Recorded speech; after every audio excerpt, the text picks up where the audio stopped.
Hello, dear students and viewers. Welcome to our online class.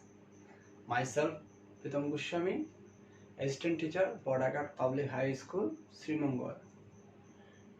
Today I again discuss English grammar of class 6. In my previous class, I discussed the very important topics of tense. টেন্সের আমি শুধু প্রেজেন্টের ফর্মের সবগুলো আলোচনা করছিলাম। আজ আমি past এবং ফিউচার নিয়ে আলোচনা করব। তাহলে শুরু করা যাক। প্রথমে পাস্ট টেন্স। আর একটা কথা বলে রাখি, তোমরা যারা সেকেন্ড ক্লাসটি দেখছো, তোমরা অবশ্যই প্রথম ক্লাসটি ভালোভাবে আয়ত্ত করে তারপরেই সেকেন্ড ক্লাসটি দেখবে, তা না হলে কোনো কিছুই বুঝতে পারবে না। ঠিক আছে, তাহলে আমরা শুরু করি। প্রথমত পাস্ট ইনডেফিনিট।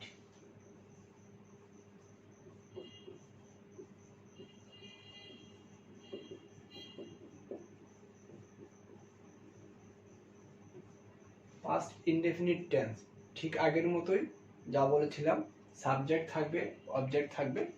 তাহলে আমরা সাবজেক্ট দিলাম স্ট্রাকচারে, তার সাথে অবজেক্ট দিলাম, এবং ফিউচারে প্রেজেন্টে আমরা ভার্বটা কি ব্যবহার করেছিলাম, V1 অথবা V5। আর আমরা পাস্ট ইনডেফিনিটে ভার্বটা ব্যবহার করব V2। আর তার আমরা একটা এক্সাম্পল দেখি। আগে আমরা পূর্ববর্তী ক্লাসে যে এক্সাম্পলটা নিয়েছিলাম সেই এক্সাম্পলটা নিয়েই আজকে আলোচনা করব, তাহলে তোমাদের বুঝতে সুবিধা হবে। সাবজেক্ট দিলাম আই, আগের ক্লাসে আমি দিয়েছিলাম প্লে, এখন আমি প্লে দিচ্ছি। এখন এখানে ভার্বটা হচ্ছে প্লে, তাহলে এখানে ভার্বটা কি ফর্মে আছে, V2 মানে পাস্ট ফর্মে। প্লের প্রেজেন্ট পাস্ট ফিউচার ফর্মটা কি, প্রেজেন্ট হচ্ছে প্লে, পাস্ট হচ্ছে প্লেড এবং পাস্ট পার্টিসিপল হচ্ছে প্লেড। তাহলে এখানে হবে প্লেড। আর অবজেক্টটা কি, প্লেড ফুটবল। ঠিক আছে, এটা হলো তোমাদের পাস্ট ইনডেফিনিট টেন্সের স্ট্রাকচার এবং এক্সাম্পল। তাহলে আমরা নেক্সট যাই পাস্ট কন্টিনিউয়াস টেন্স।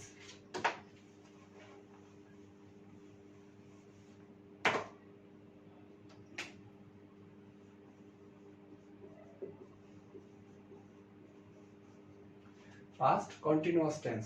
তাহলে প্রথমত আমরা সাবজেক্ট দিব, তারপর অবজেক্ট দিব এবং ভার্ব থাকবে। আমি তোমাদেরকে আগের ক্লাসে বলেছিলাম কন্টিনিউয়াস মানেই ভার্বটা হবে V4। আমি আবার বলছি, তোমরা যারা আমার আগের ক্লাসটা দেখো না তারা অবশ্যই আগের ক্লাসটা দেখে তারপরে এই ক্লাসটি দেখবে, তাহলে তোমরা সবকিছু খুব সহজেই বুঝতে পারবে। তাহলে এখানে ভার্ব দিলাম V4 এবং কন্টিনিউয়াস থেকে একটা অক্সিলারি ভার্ব শুরু হবে। আমরা প্রেজেন্টে অক্সিলারি ভার্ব দিয়েছিলাম am, is, are, আর পাস্টে দিব was অথবা were।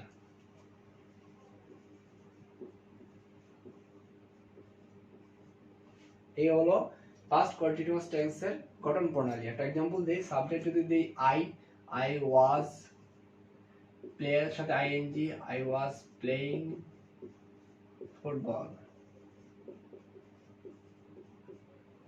অথবা যদি দেই they were playing football, সেটা হলো পাস্ট কন্টিনিউয়াস টেন্স। এখন আমরা যাব পাস্ট পারফেক্ট।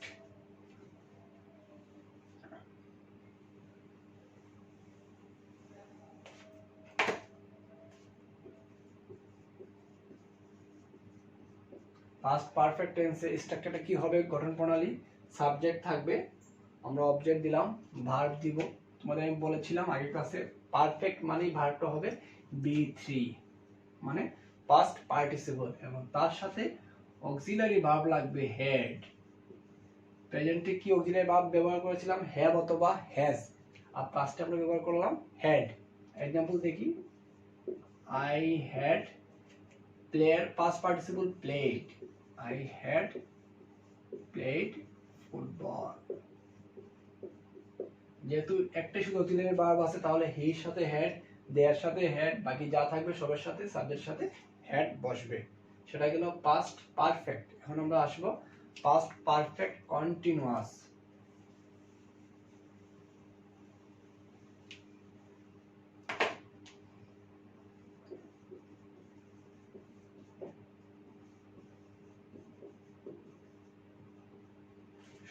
সংক্ষেপে লিখলাম কন্টিনিউয়াস।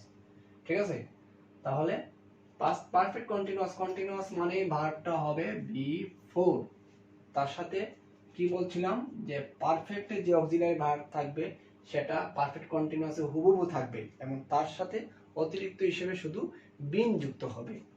তাহলে হেডই থাকলো, তার সাথে শুধু বিন যুক্ত হলো। তাহলে एग्जांपल কি দিতে পারি আমরা? সাবজেক্ট যদি দেই I had been, verb ING মানে playing, I had been playing football। আশা করি তোমরা পাস্টের চারটা ফর্মই ভালোভাবে বুঝতে পেরেছো। এখন আমরা যাব ফিউচার।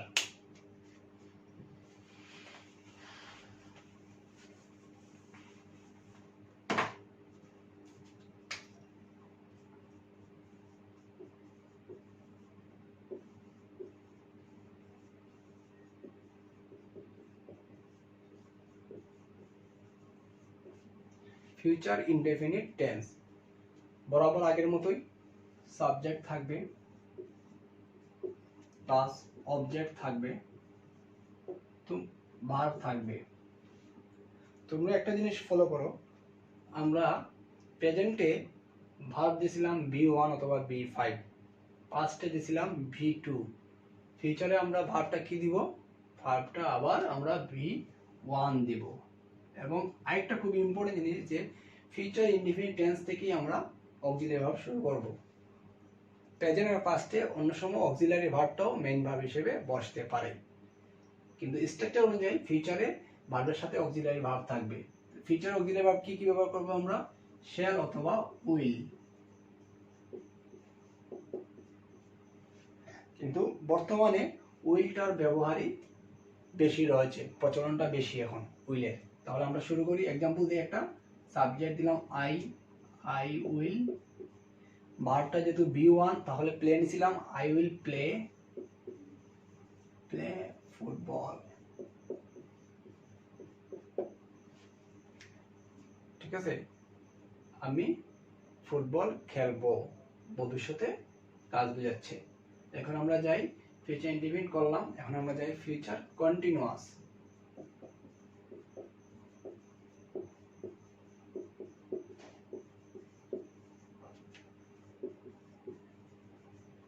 ফিউচার কন্টিনিউয়াস টেন্সে সাবজেক্ট থাকবে, এখানে যে অক্সিলারি ভার্বটা শ্যাল উইল সেটা হুবহু থাকবে, শ্যাল উইল, শুধু তার সাথে অতিরিক্ত হিসেবে যুক্ত হবে বিটা যুক্ত হলো, তারপরে কন্টিনিউয়াস মানে ভার্বটা B4, তারপর অবজেক্ট। একটা एग्जांपल দেখি, আই উইল বি, প্লে দিলে player continuous playing, I will be playing football. এই হলো ফিউচার কন্টিনিউয়াস টেন্স। এখন আমরা যাব ফিউচার পারফেক্ট। ফিউচার পারফেক্টে শ্যাল উইল অবশ্যই থাকবে, শুধু তার সাথে যুক্ত হবে একটা হ্যাভ, আর বাকি সব ঠিক থাকবে। তাহলে আমরা দেখি,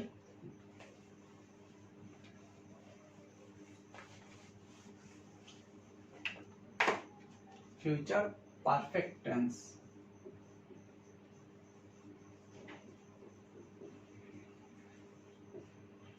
সাবজেক্ট থাকবে, কি বলেছিলাম আগে যা ছিল তাই থাকবে, শ্যাল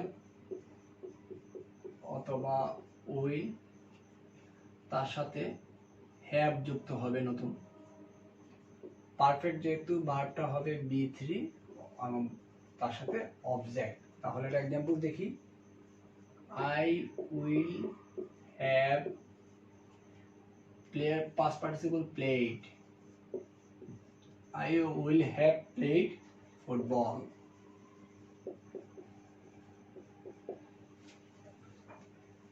ঠিক আছে, তাহলে এখন আমরা যাব future perfect continuous tense.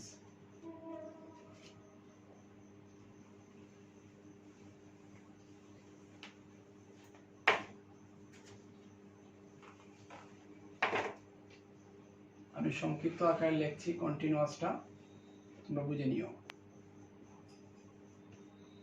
Future perfect continuous tense. Subject দিলাম, আই কি ছিল, শেল বা উইল ছিল, তার সাথে হ্যাভ ছিল, এখন শুধু নতুন হিসেবে যুক্ত হবে বিন। তাহলে শেল উইল কি ছিল, হ্যাভ ছিল, এর সাথে নতুন যুক্ত হবে বিন। আর কন্টিনিউয়াস মানে ভার্বটা বিফোর, তার সাথে অবজেক্ট। এই হচ্ছে ফিউচার পারফেক্ট কন্টিনিউয়াস টেন্সের স্ট্রাকচার সর্বশেষ। আই দিলাম সাবজেক্ট, উইল দিলাম, হ্যাভ, বিন বসলো।